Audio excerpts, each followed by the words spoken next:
Hi, I'm Naomi with the Naomi Butler Show, and today we're going to be talking about how family members deal with your diagnosis.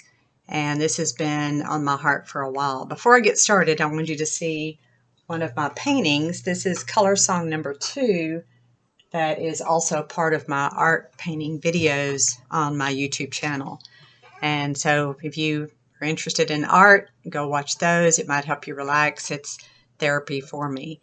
So to get started, I'm on many cancer Facebook groups and I read a lot of those posts. And so some of what I share with you is part of my experience. And I know there's so many different situations out there. Some cancer warriors have positive situations from family and friends, and while others deal with a lot of negatives, which is so unfortunate. And it breaks my heart when I see a cancer warrior having to deal with this situation all on their own with either no support or a lot of negative support that just doesn't help them at all. So today I'm going to kind of talk about some of the positives, and I'm very blessed to have a fantastic support system with my family and my Bridal Shows Inc. team, who take care of everything day to day and the on-site at my shows when I can't be there, and all my friends that check up on me, that kind of thing. So I am very blessed. I have a good situation. And I want to kind of let you know that we as cancer warriors have to acknowledge that no one can completely understand what we're going through. Everybody's situation is different. Everybody's dealing with different types of cancers, different good or bad situations. And we cannot understand what our family's going through either, because they each deal with it in a different way, as you will hear from some of my family members later. we just we just have to kind of take it individually. But some of your family members may not know how to act around you, what to say, what not to say, what questions to ask, what not to ask, things like that. Family members, please let the cancer warrior know that you're there for them 100%, to be there if they need anything, to talk about anything, or to cry, or just to vent, or just in dealing with it, maybe ask them how you can help, and just don't ignore it.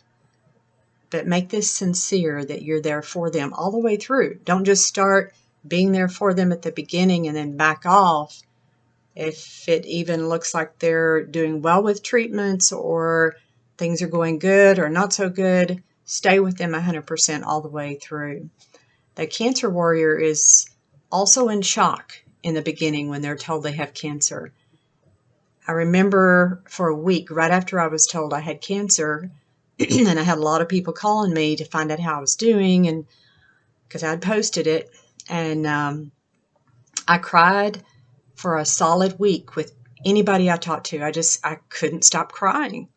And then I started to accept the fact and try to deal with it as best as I could, be as positive as I could, getting stronger emotionally every day and thinking positive. That's what my doctor said would help me. So I did that too. And just fighting for my life. I had to fight for my life, literally. When the cancer came back 2 years later, I cried for a little bit, knowing it was a worse situation, but I also worked on being positive and moving forward no matter what, fighting again for my life, which is what I've been doing for the last few months. And sometimes cancer warriors are scared and they want to talk about it, even if the other person doesn't completely understand it. They don't want to be a burden, but this is when they need family the most. Show that you care and that you're there for them. Stay positive. There's always hope, no matter what the doctor says. I've seen so many posts from people that said that they had just a few months and they've lived for years. And so don't ever let that negative feedback get you, because there's always hope.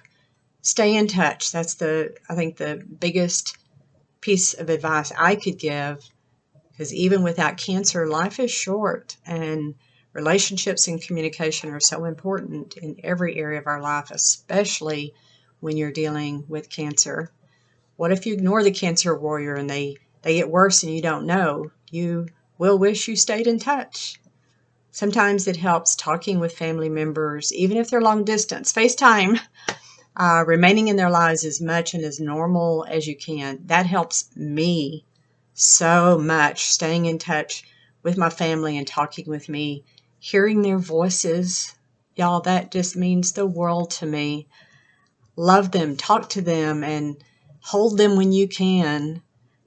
Be a team to help that cancer warrior. No one took a course on how to act or what to do if a loved one's diagnosed with cancer. So it's a learning curve for everyone. Lean on each other and stick together. That helps so much, knowing that everyone is getting along.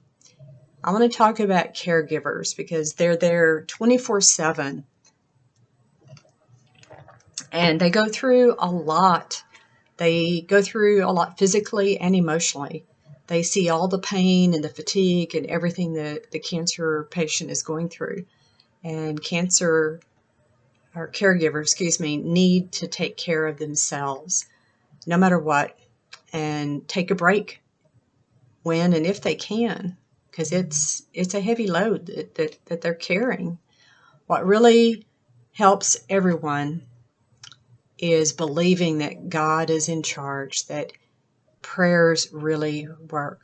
Putting everything in God's hands and giving Him the glory gives us the peace about each situation.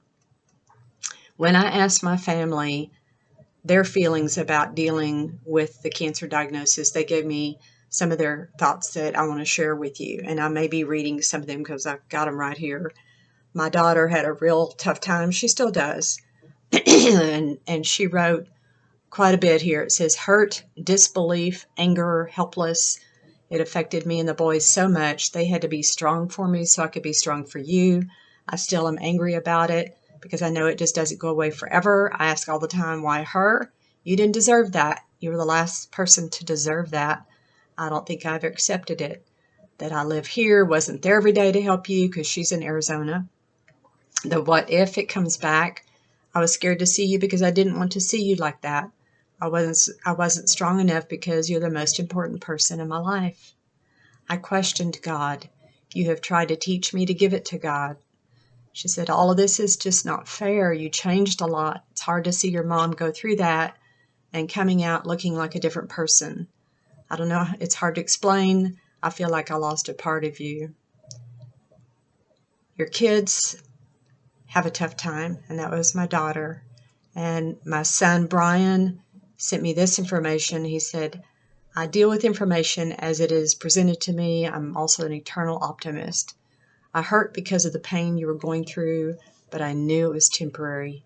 Faith is sometimes easy to talk about. Sometimes it's hard to believe in, but the more we practice believing and having faith, the easier it is to put it into real life situations. No one lives forever on this earth, but I knew it wasn't your time. I don't know. I'm not good with words. My caregiver, which is my sweetheart, is Jack. And here's what he said. Scared of the unknown because the treatments I knew could not determine the outcome. It was either they worked or didn't. You could at any time stop the treatments or the doctor could.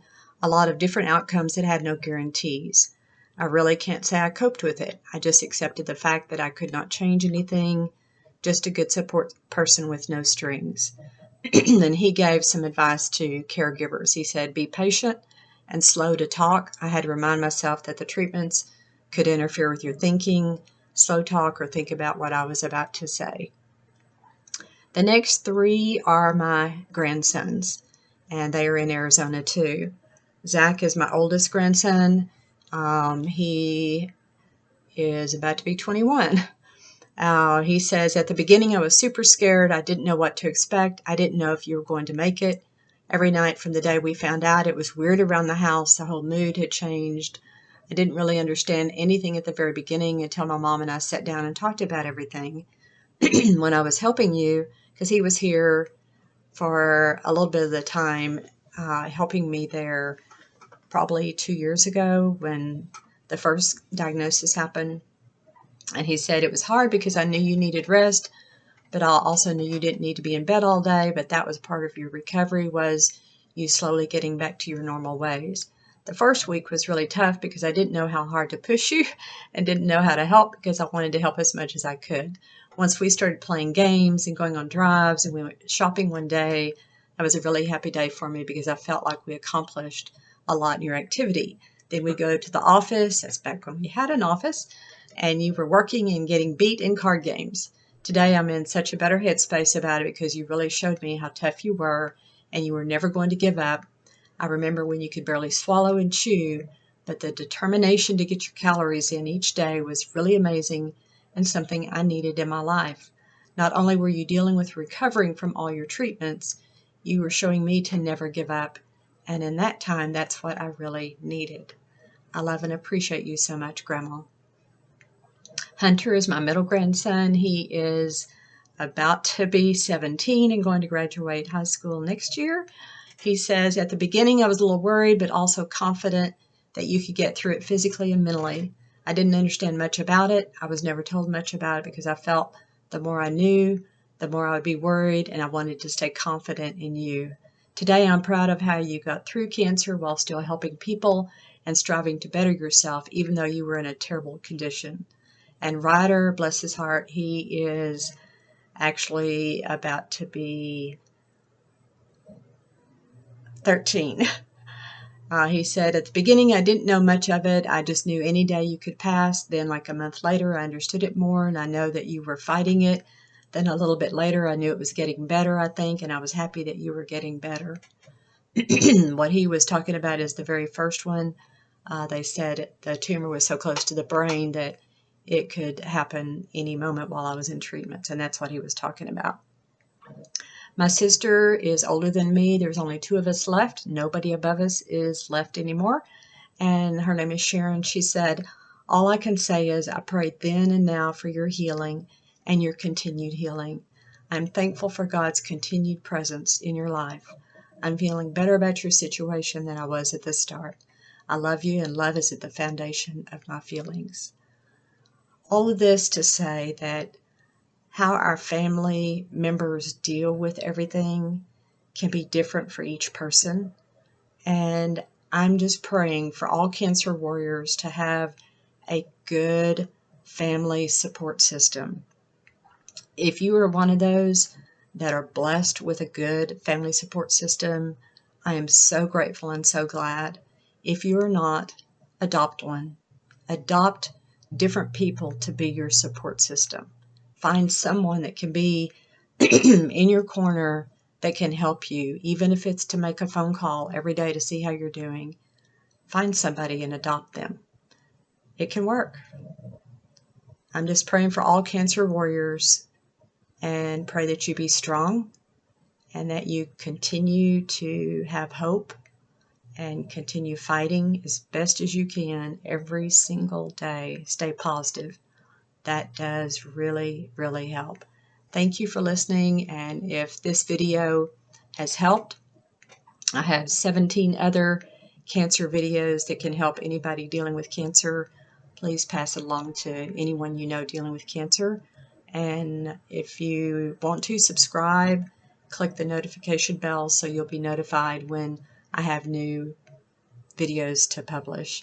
Thank you so much. Stay strong.